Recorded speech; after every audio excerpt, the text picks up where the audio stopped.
சின்ன வயசில் நோட்டில் ட்ராயிங் பண்ண சொல்லுவாங்க. புள்ளிகள் இருக்கும், அந்த புள்ளிகளை இணைத்து நம்ம வந்து படம் வரையணும். புள்ளிகள் எந்த அளவுக்கு கிட்ட நெருக்கமாக இருக்கோ ஈஸியாக வரைஞ்சிடலாம். எந்த அளவுக்கு புள்ளிகள் வந்து தூரமாக தொலைவாக இருக்கோ அப்போ அதை சேர்த்து நம்ம வரைகிறதுக்கு கொஞ்சம் கஷ்டமாக இருக்கும். அப்படி தான் சின்ன வயசில் எனக்கு என்ன பண்ணாங்க, அந்த மாதிரி புள்ளிகள் வைத்து ஒரு படம் கொடுத்தாங்க. நான் அழகாக அதை ஜாயின் பண்ணி வந்து ஒரு மான் மாதிரி வரைஞ்சிட்டேன்.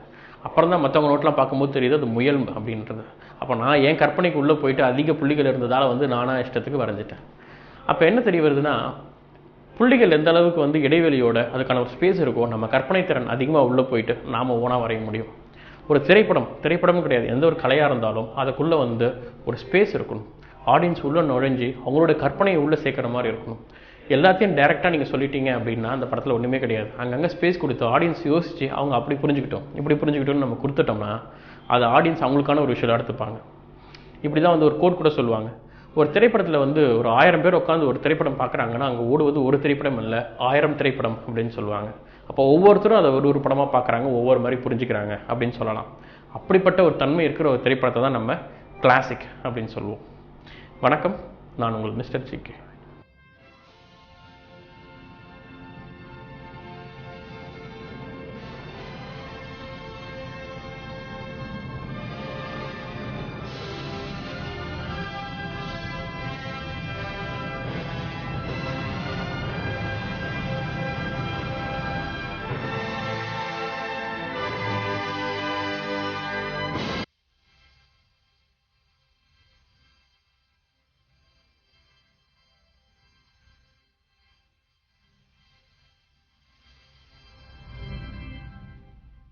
போன வீடியோவில் 1968 வந்த ஒரு சயின்ஸ் ஃபிக்ஷன் படத்தை பற்றி பேச போகிறோம் அப்படின்னு சொல்லியிருந்தோம். நிறைய பேர் கீழே வந்து 2001 A Space Odyssey அப்படிங்கிற திரைப்படம் தான்றதை கரெக்டாக மென்ஷன் பண்ணியிருந்தீங்க.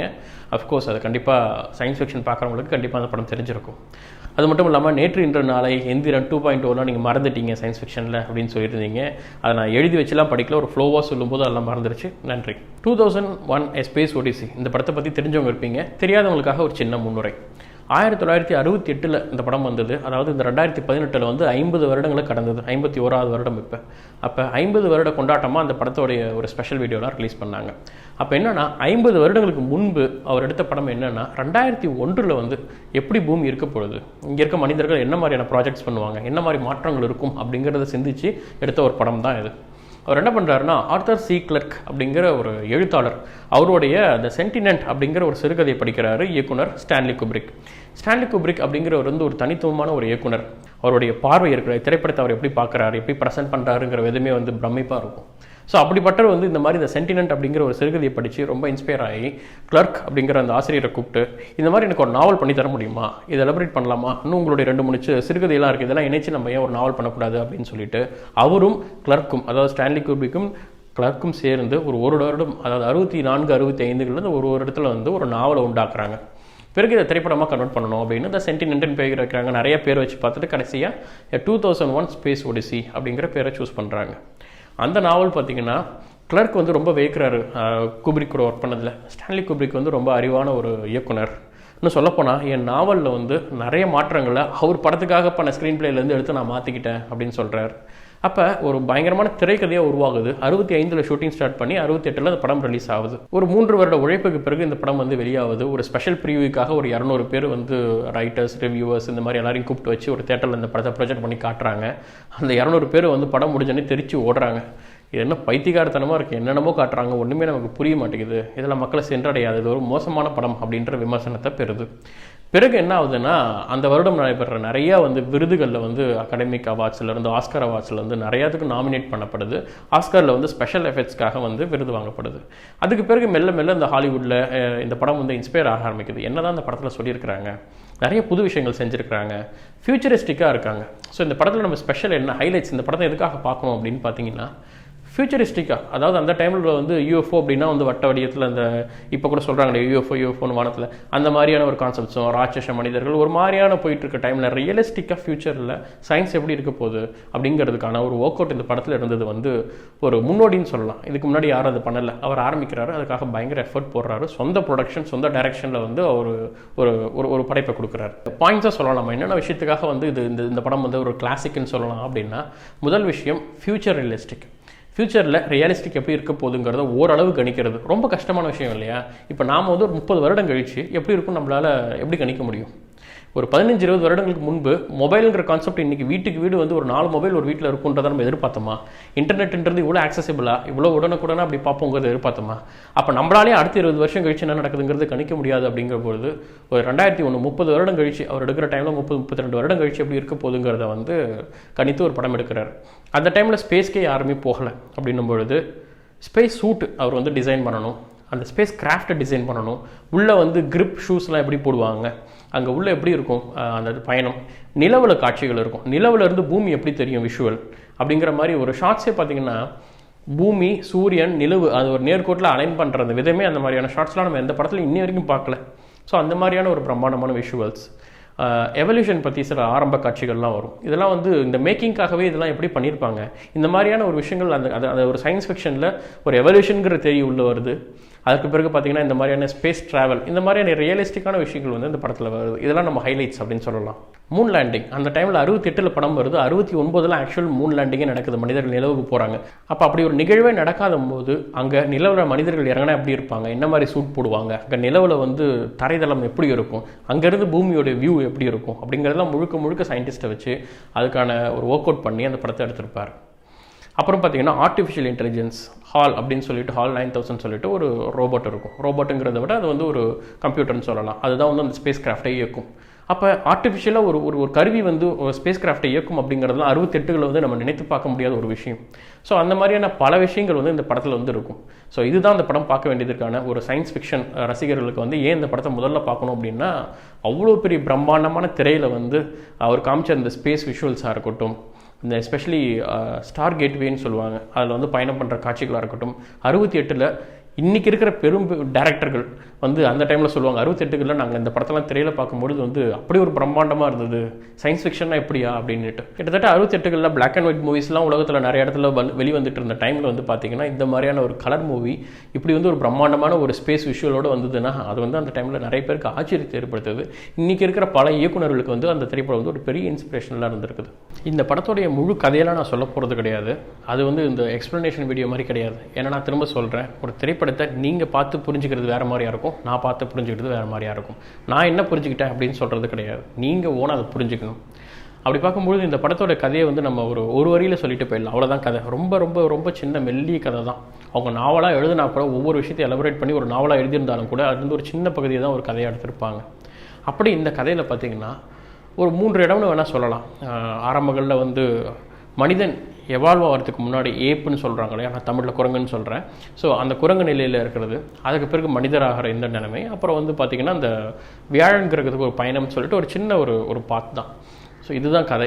இது ரொம்ப படம் ஸ்லோவாக தான் மூவ் ஆகிட்டு இருக்கும். ஏன்னா படம் வந்து ஆக்சுவலாக ஸ்லோவாக போகுது ஃபாஸ்ட்டாக போகுது அப்படின்னு சொல்கிறது அபத்தம்னு நினைக்கிறேன். ஏன்னா நம்ம வந்து தேட்டரில் போய் உட்காந்து ஒரு ரேஸ்க்காக உட்காரல, வேறமாக போகணும் அப்படிங்கிறதுக்காக. ஆடியன்ஸை வந்து போர் அடிக்காமல் அது ஸ்லோவாக போனாலுமே அது ஒரு நல்ல திரைப்படம் தான். அதனால் இந்த படத்தை பார்க்கணுன்னு நினச்சிங்கன்னா அது படம் ஸ்லோவாக தான் போகும், நல்லாயிருக்கும். நிறைய விஷயங்கள் வந்து கிட்டத்தட்ட சொல்லப்போனால் படத்துடைய முதல் 30 நிமிடத்துக்கு எந்த ஒரு ஆடியோவே கிடையாது, டைலாக்ஸே கிடையாது அப்படின்னு சொல்லலாம். கடைசியாக வந்து இந்த ஸ்டார் கேட்வேல ஒரு பயணம் பண்ணுவாங்க, அதுவுமே பார்த்திங்கன்னா ஒரு 20-23 நிமிட காட்சியாக இருக்கும் அதெல்லாம்.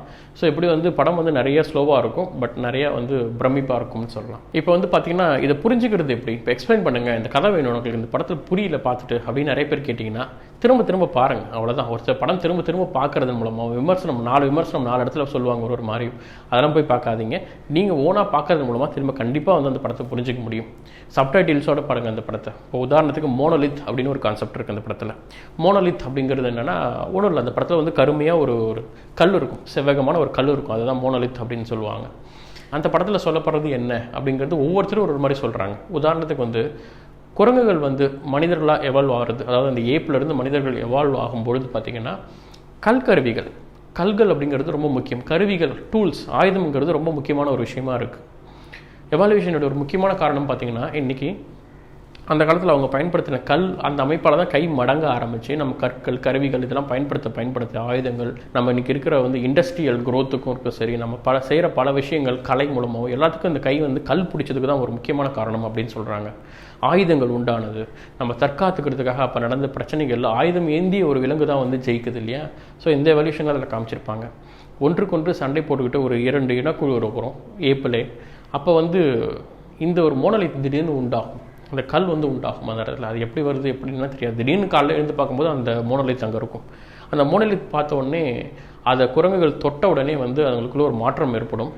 அதுக்கு மறுநாள் பார்த்தீங்கன்னா ஆயுதங்கள், இறந்து போன ஒரு விலங்குகளுடைய எலும்புகள் எடுத்து அது ஆயுதங்களாக எடுத்து சண்டை போட ஆரம்பிக்கும். ஒரு மாற்றம் உண்டாகிறதுக்கான ஒரு காரணமாக அந்த மோனோலித் இருக்கும். அவ்வளோதான் அந்த படம் சொல்லுது. அந்த மோனோலித்தை ஒவ்வொருத்தரும் ஒரு மாதிரி எடுத்துக்கலாம், அது நம்ம எப்படி வேணால் எடுத்துக்கலாம். அதே மோனோலித் வந்து படத்தில் 3 இடத்துல வரும். முதல்ல வந்து ப்ரீ ஹிஸ்டாரிக் பீரியடுன்னு சொல்லக்கூடிய இந்த மனிதர்கள் தோன்றுவதற்கு முன்னாடி, அப்புறம் வந்து நிலவில் ஒரு மோனோலித் இருப்பதாக சொல்லி அங்கே போய் பயணம் பண்ணுவாங்க, நிலவில் ஒரு மோனோலித் இருக்க மாதிரி காட்டுவாங்க. பிறகு ஒரு காலத்தில் வந்து வியாழன் கிரகத்தோடைய ஆர்பிட்டில் வந்து ஒன்று சுற்றிட்டு இருக்கிறதா சொல்லுவாங்க. ஆக்சுவலாக அந்த நாவலில் பார்த்தீங்கன்னா சனி கிரகத்தோடைய ஒரு ஒரு துணைக்கோளில் வந்து சுற்றிட்டு இருக்க மாதிரி காட்டுவாங்க. படத்தில் வந்து அது வந்து வியாழன் கிரகத்தில் இருக்க மாதிரி சொல்லுவாங்க. அப்போ இந்த மோனோலித் அப்படிங்கிறது வந்து நாம் அதை எப்படி புரிஞ்சுக்கிறோம் அப்படிங்கிறது தான் இருக்குது. இன்னும் சொல்லப்போனால் கிளைமேக்ஸ், த ஸ்டார் கேட்வே அப்படின்னு ஒரு பயணம் பண்ணுவார். அந்த பயணத்தில் அவர் பார்க்குற காட்சிகள், கிளைமேக்ஸில் ஒரு பெரிய லூப் வரும், இன்ஃபினிட்டி லூப் அது. ஸோ அதெல்லாம் நான் சொல்ல விரும்புகிறேன், நீங்கள் படத்தில் பாருங்கள். அப்போ அதுக்கெல்லாம் என்ன அர்த்தம், நான் பார்த்துட்டு எனக்கு புரியல அப்படின்னு சொன்னீங்கன்னா அது பெர்ஸ்பெக்டிவ் தான். நீங்கள் எப்படி புரிஞ்சுக்கிறீங்க, அதை இன்ஃபினிட்டிவாக புரிஞ்சுக்கிறீங்களா, டைமென்ஷன்ஸாக புரிஞ்சுக்கிறீங்களா அப்படிங்கிறது உங்கள் பெர்ஸ்பெக்டிவ்க்கு விட்டாங்க. அதுக்கு இதுதான் கிளைமேக்ஸ் அப்படிங்கிறதே கிடையாது. ஸோ இதுதான் வந்து ஒரு படைப்பில் இருக்கிற ஒரு பெரிய ஒரு ஸ்பேஸ் அப்படின்னு நான் சொல்லுவேன். சயின்ஸ் ஃபிக்ஷன் இன்ட்ரெஸ்ட் உள்ளவங்க அப்படி இல்லைனா அதிக படம் பார்க்குறவங்க, மூவி இன்ட்ரெஸ்ட் உள்ளவங்களுக்கு வந்து இதோடைய பிஹைண்ட் த சீன்ஸ் இல்லை வந்து இதோட மேக்கிங் பற்றி தெரிஞ்சுக்கிட்டா கொஞ்சம் சுவாரஸ்யமாக இருக்கும்னு நினைக்கிறேன். ஸோ என்னென்னா இந்த படத்தில் வந்து பார்த்திங்கன்னா முதல்ல சொன்னாலே அந்த மோனோலித் அப்படிங்கிறது வந்து எப்போ பிளாக் கலரில் வந்து ஒரு செவ்வகமான ஒரு வடிவமைப்பு வச்சுருப்பாங்க. ஆனால் இதுக்கு முன்னாடி கூப்ரிக் வந்து டிசைன் பண்ணது வந்து ஒரு பிரமிடு தான் அந்த இடத்துல டிசைன் பண்ணார். லண்டனில் இருக்க ஒரு கம்பெனி வந்து ஒரு கிளாஸாலான டிரான்ஸ்பரண்ட்டான ஒரு பிரமிட் போன்ற ஒரு அமைப்பை தான் மோனோலித் அந்த படத்தில் யூஸ் பண்ணலாம் அப்படின்னு இருந்தாங்க. ஆக்சுவலாக அது வந்து மேக்கிங்கில் காஸ்ட்டில் நிறைய இடத்துல அது பயன்படுத்துறதுல அந்த பிரச்சனையால் வந்து அதை தவிர்த்துட்டாங்க. அப்புறமா பார்த்தீங்கன்னா ஒரு கருப்பு கலரில் ஒரு கண்ணாடி, ஆக்சுவலாக கண்ணாடி மாதிரி வந்து அதை பெயிண்ட் பண்ணி தான் ஒரு மாதிரியான கிளிட்டரிங் கிளாஸ் மாதிரி தான் வந்து இந்த மோனோலித்தை ட்ரை பண்ணாங்க. அதுலேயும் மேக்கிங்கில் கேமரோட ரிஃப்ளெக்ஷன், லைட் ரிஃப்ளெக்ஷன் இதெல்லாம் பட்டதால் வந்து ஃபைனலாக வந்து குப்ரிக் என்ன பண்ணாருன்னா ப்ளைனாக வந்து ஒரு பிளாக் கலரில் ஒரு பாக்ஸ் மாதிரியான ஒரு சிம்பிள் ஃபுல் பிளாக் மோனோலித் மாதிரி டிசைன் பண்ணார். அதை தான் நம்ம படத்தில் பார்க்குறோம். அடுத்தது மேக் பண்ண செட்டு, எல்லா செட்டும் பார்த்தீங்கன்னா ஒரு ப்ரொஜெக்டர் ஒரு டைப்பில் பண்ணாங்க. அதாவது நம்ம பேசுகிறோம், நமக்கு பின்னாடி ப்ரொஜெக்டர் இருந்தால் அப்படி இருக்கும். ஒரு ப்ரொஜெக்டரில் நம்ம கை காட்டி பேசுகிறோம் இல்லையா, அந்த மாதிரி டைப்பில் நீங்கள் அந்த ஆஃப்ரிக்கா சீன்ஸ்லாம் பார்த்தீங்கன்னா பின்னாடி இருக்கிற அந்த பேக்ரவுண்ட் பாலைவனம் எல்லாமே வந்து ப்ரொஜெக்டரில் இருக்கும். முன்னாடி வந்து அந்த குரங்குகள் நடிக்க வச்சுருப்பாங்க. இன்னும் சொல்லப்போனால் அது உண்மையாகவே குரங்குகள் இல்லை. ஒரு 2 வருடம் கழித்து தான் அதை ரிவீல் பண்ணாங்க படம் வந்ததுக்கு பிறகு. அதில் நடித்தது எல்லாமே மனிதர்கள் தான், குரங்கு ஆடை அணிந்து வந்து அந்த படத்தில் நடிச்சிருப்பாங்க. குட்டி குட்டி சிப்பான்சிஸ் குரங்குகள் இருக்கும், அது வந்து உண்மையாக ரியலாக பயன்படுத்தினாங்க. மற்றவை எல்லாம் மனிதர்கள் வந்து ஜூக்கு போயிட்டு உண்மையாகவே அந்த சிப்பான்சிஸ் அந்த டைமில் அந்த குரங்குகள் வந்து எப்படி இருக்கும் அப்படிங்கிறத ஆக்டிவிட்டீஸை வந்து ஃபாலோ பண்ணி அந்த பாடி மேனரிசம் கொண்டாந்து அதுக்காக ட்ரெயின் பண்ணாங்க. முக அமைப்பு கூட அந்த கற்காலத்தில் இருந்த குரங்குகளுடைய மனித முகம் எப்படி இருக்கும் அப்படிங்கிறத வந்து அதை ஆய்வு பண்ணி அந்த மாதிரி முகத்தை வந்து பயன்படுத்துகிறாங்க. அடுத்தது மூன் லேண்டிங், மூனில் போய் இறங்குவாங்க, நிலவில் இறங்கி அங்கேருந்து பூமி எப்படி தெரியுது அப்படிங்கிற மாதிரி காட்சி இருக்கும். நிலவோட மண்ணெலாம் வெள்ளையாக இருக்கும், அதுக்கெல்லாம் வந்து மண்ணுக்கு நிறைய வெள்ளை பெயிண்ட் அடித்து டன் கணக்கில் இறக்கி பயங்கரமான செட் போட்டிருப்பாங்க. அதுலேயும் அந்த ப்ரொஜெக்டர் மெத்தட் தான் யூஸ் பண்ணியிருப்பாங்க. இந்த ப்ரொஜெக்டர் மெத்தடில் என்ன பிரச்சனை அப்படின்னா, இப்போ நான் நிற்கிறேன்னு வச்சுக்கோங்க, பின்னாடி ப்ரொஜெக்டர் இருக்குது அப்படின்னா இது வந்து என்னோட பேக்ரவுண்ட், நான் இங்கே நடக்கிற மாதிரி இருக்கும். இது வந்து நிலவோட பேக்ரவுண்ட் மாதிரி இருக்கும். என்னுடைய நிழல் வந்து இதில் படாமல் இருக்கணும். இப்போ என் வீடியோவில் பார்த்தீங்கன்னா என்னோட நிழல் இங்கே படாது, அதுக்கேற்ற மாதிரி செட்டிங் பண்ணியிருப்போம். அந்த மாதிரி அவ்வளோ பெரிய ஒரு செட்டுக்கு வந்து யாரோட நிழலும் வந்து கீழே படாமல் அது வந்து ஒரு டூப்ளிகேட் மாதிரி தெரியாமல் இருக்கிறதுக்கு வந்து நிறைய மெனக்கெட்டாங்க அந்த டைமில். ஸோ அது நல்லாவே ஒர்க் அவுட் ஆயிருக்கும். மேபி நான் இப்போ சொன்னதால் நீங்கள் படம் பார்க்கும்போது அது தெரியும், ஆனால் ஃபஸ்ட் டைம் பார்க்குறவங்களுக்கு அது தெரியாது. அது மாதிரி சின்ன சின்ன விஷயங்கள் இருக்கும். அந்த ஸ்பேஸ் கிராஃப்ட் இருக்கும், அந்த ஸ்பேஸ் கிராஃப்டெல்லாம் மினியேச்சரில் பண்ணிவிட்டு அதை எப்படி மேக்கிங் பண்ணாங்க, அதை வச்சு மோட்டரைஸ்டு ட்ராலி மாதிரி வச்சுட்டு சேம் ஷாட்டை ரிப்பீட் பண்ணுறது எப்படி அப்படின்ற மாதிரி நிறைய மேக்கிங் விஷயங்கள் பண்ணியிருப்பாங்க. அந்த ஸ்பேஸ் கிராஃப்ட்டை உள்ளே பார்த்தீங்கன்னா வந்து ஒரு மூவிங் செட் இருக்கும், உள்ள ஜாக்கிங் போவாங்க, அந்த மாதிரியான விஷயமா இருக்கும். க்ரையோ ஸ்லீப் இருக்கும் படத்தில். அந்த க்ரையோ ஸ்லீப் காட்சி பார்த்தீங்கன்னா அந்த செட்டே வந்து ஒரு ரவுண்ட் ஸ்பேஸில் இருக்கும். அதில் வந்து கிராவிட்டி, ஆர்டிஃபிஷியல் கிராவிட்டியில் எப்படி அவங்க உள்ளே நடக்கிறாங்க, எப்படி ஓடுறாங்க அப்படிங்கிறதுலாம் ஒரு காட்சி இருக்கும். இன்னும் 2-3 காட்சிலாம் இருக்குது. இதெல்லாம் எப்படி மேக்கிங்கில் பண்ணியிருப்பாங்க அப்படின்னு ஆச்சரியமாக இருந்தது. அதெல்லாம் ஒரு பெரிய விஎஃப்எக்ஸே கிடையாது, ஒரு பெரிய செட் போட்டு தான் அது பண்ணாங்க. அது ஆக்சுவலாக நமக்கே அந்த காட்சிகளை திரும்ப திரும்ப பார்க்கும்போது ஆமாம் இல்லை இது எப்படி தான் பண்ணியிருப்பாங்க அப்படின்னு நமக்கே ஒரு 2-3 தடவை பார்க்கும்போது தான் தெரிய வரும். ஸோ அந்த அளவுக்கு வந்து நுணுக்கமாக பண்ணியிருப்பாங்க. ஒரு பெண் வந்து அந்தரத்தில் பறக்கிற மாதிரி இருக்கும் கிராவிட்டி இல்லாத மூலம். ஸோ அதெல்லாம் வந்து பார்த்திங்கன்னா சின்ன சின்ன ஒரு கிளாஸில் அந்த பெண்ணை ஒட்டுறது, ஒரு ஃப்ரேமில் வந்து ஒரு ஒயரில் அந்த பெண்ணை கட்டி விட்டுட்டு கேமராக்கு முன்னாடி திருப்புறது அப்படின்னு சின்ன சின்ன விஷயங்கள் பண்ணி அந்த மாதிரியான கிராஃபிக்ஸ் ஒர்க்லாம் வந்து ப்ரில்லியண்ட்டாக பண்ணியிருப்பாங்க. ஸோ ஃபைனலாக 2001 ஸ்பேஸ் ஒடிசி அப்படிங்கிறது வந்து ஒரு முன்னோடி அப்படின்னு சொல்லலாம். அதுக்காகவே இந்த படத்தை நீங்கள் பார்க்கலாம். அதாவது ஒருத்தர் காட்டுக்குள்ளே நடந்து போகும்பொழுது கையில் அருவாவோட வழியில் இருக்க புதரெல்லாம் வெட்டிக்கிட்டு வந்து ஒரு வழி செஞ்சுக்கிட்டே போகிறார். பின்னாடி 100 பேர் வரலாம், ஆனால் முன்னாடி போகிறவர் எடுக்கிற அந்த ரிஸ்க் இருக்கு இல்லையா, பாதையை உண்டாக்கிக்கிட்டே போகிறதுல இருக்கிற பிரச்சனை இருக்கு இல்லையா, அதெல்லாம் வந்து அவர் தான் நம்ம முன்னோடி அப்படின்னு சொல்கிறோம். அந்த மாதிரி ஸ்டான்லி குப்ரிக்கோட இந்த திரைப்படம் வந்து ஒரு முன்னோடி. அதற்காக அவர் சொந்தமாக ப்ரொடியூஸ் பண்ணி அவர் எடுத்த ரிஸ்க் ஏறலும் அதுக்கான அவுட்புட் வந்து பார்த்திங்கன்னா இன்றைக்கி வந்து ஒரு கல்ட் கிளாசிக்காக இருக்குது. ஸோ தவிர்க்க முடியாத ஒரு சயின்ஸ் ஃபிக்ஷன் வரலாற்றில் அப்படின்னா 2001 A Space Odyssey. இப்போ நான் கொடுத்தது வந்து ஒரு சின்ன ஸ்பார்க்கு தான். இதை தொடர்ந்து நீங்கள் தான் அந்த படத்தை பற்றி நிறைய தெரிஞ்சுக்கிட்டு அந்த படத்தை பார்த்துட்டு நீங்கள் என்ன புரிஞ்சுக்கிட்டீங்க அந்த படத்தில், நீங்கள் எந்தெந்த விஷயத்தெல்லாம் புதுசாக கவனிச்சிங்க அப்படிங்கிறத மறக்காமல் கீழே கமெண்ட்டில் மென்ஷன் பண்ணுங்கள். அடுத்த படம் என்ன அப்படிங்கிறதுக்கான சின்ன க்ளூ கால் சேகன். இன்னும் இந்த கால் செகண்ட் க்ளூ பத்தில் மேலே சொல்லுங்கள் அப்படின்னா நம்மளுடைய கம்யூனிட்டி டேப்பில் வந்து ஒரு போலிங் போட்டிருக்கேன், அதை பாருங்கள். கண்டிப்பாக அடுத்த படம் என்ன அப்படின்னு உங்களுக்கு புரியும். நிறைய சுவாரஸ்யமான விஷயங்கள் தெரிஞ்சுக்க வேண்டியது இருக்குது. தொடர்ந்து இணைந்திருங்கள் மிஸ்டர் ஜேகேயுடன். நன்றி.